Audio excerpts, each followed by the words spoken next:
रवि एक आम युवक था जो हमेशा अपने दोस्तों और परिवार के बीच रहना पसंद करता था। उसके लिए उनकी मौजूदगी ही सब कुछ थी। वह दिन रात हंसी मजाक, पार्टियों और हर किसी की राय से खुद को घेर कर रखता था। उसे लगता था कि उसकी खुशी का केंद्र लोग हैं, लेकिन उसे कभी यह एहसास नहीं हुआ कि यह निर्भरता धीरे धीरे उसकी खुद की पहचान और आत्मनिर्भरता को खत्म कर रही थी। रवि एक प्राइवेट कंपनी में काम करता था। जिंदगी आराम से चल रही थी, लेकिन अचानक कंपनी ने छंटनी कर दी और रवि की नौकरी चली गई। यह उसके लिए किसी तूफान से कम नहीं था। उसने सोचा कि दोस्त और परिवार उसका सहारा बनेंगे, लेकिन दोस्तों ने धीरे धीरे दूरी बना ली। जो कभी उसके साथ समय बिताने को तैयार रहते थे, अब वे काम का बहाना बनाकर टालने लगे। परिवार में भी लोग उसकी असफलता पर ताने मारने लगे। रवि खुद को पूरी तरह अकेला महसूस करने लगा। पहले जहां उसका दिन दूसरों के साथ हंसी मजाक में बीतता था, अब वही दिन उसके लिए भारी और उबाऊ हो गए। रातों को नींद नहीं आती और दिल में बस यही सवाल रहता, मैं अब क्या करूं? क्या मेरी जिंदगी का यही अंत है? एक रात रवि अपने कमरे में बैठा हुआ था। उसकी नजर किताबों के शेल्फ पर गई। शेल्फ पर एक किताब पड़ी थी जिसका नाम था अकेले चलने की कला। यह किताब उसने कभी पढ़ने की जरूरत नहीं समझी थी, क्योंकि उसे अकेलापन कभी महसूस नहीं हुआ था। उस रात उसने किताब उठाई और पढ़ने लगा।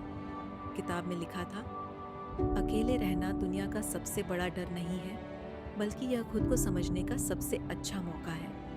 जब आप दूसरों से ध्यान हटाकर अपनी ताकत और कमजोरियों पर काम करते हैं, तभी असली बदलाव आता है। रवि को ऐसा लगा जैसे किताब की ये बातें उसी के लिए लिखी गई हों।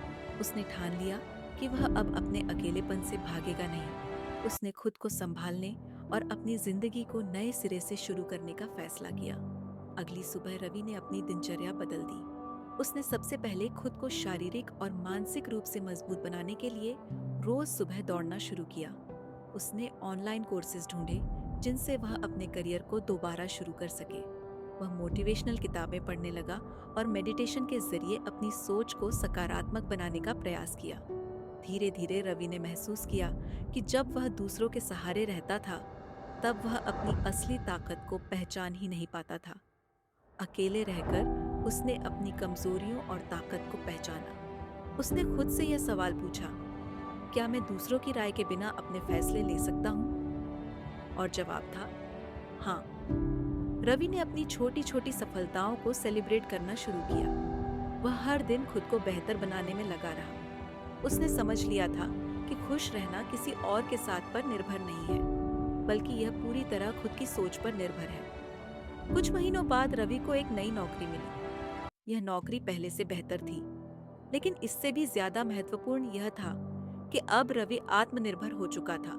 वह किसी का सहारा लेने के बजाय खुद को अपना सबसे बड़ा दोस्त बना चुका था। एक दिन वही दोस्त जो उसे मुश्किल समय में छोड़ गए थे, वापस उसके पास आए।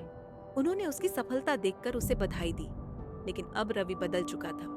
वह विनम्रता से उनसे मिला, लेकिन अब उसे उनकी जरूरत नहीं थी। वह जानता था कि उसकी असली ताकत उसके अंदर है, बाहर नहीं। रवि ने अब अपनी जिंदगी का एक नया मंत्र बना लिया था, अकेले चलना सीखो। जो लोग आज तुम्हारे साथ हैं, वे कल नहीं होंगे, लेकिन अगर तुमने खुद को अपना साथी बना लिया, तो कोई भी मुश्किल तुम्हें रोक नहीं पाएगी।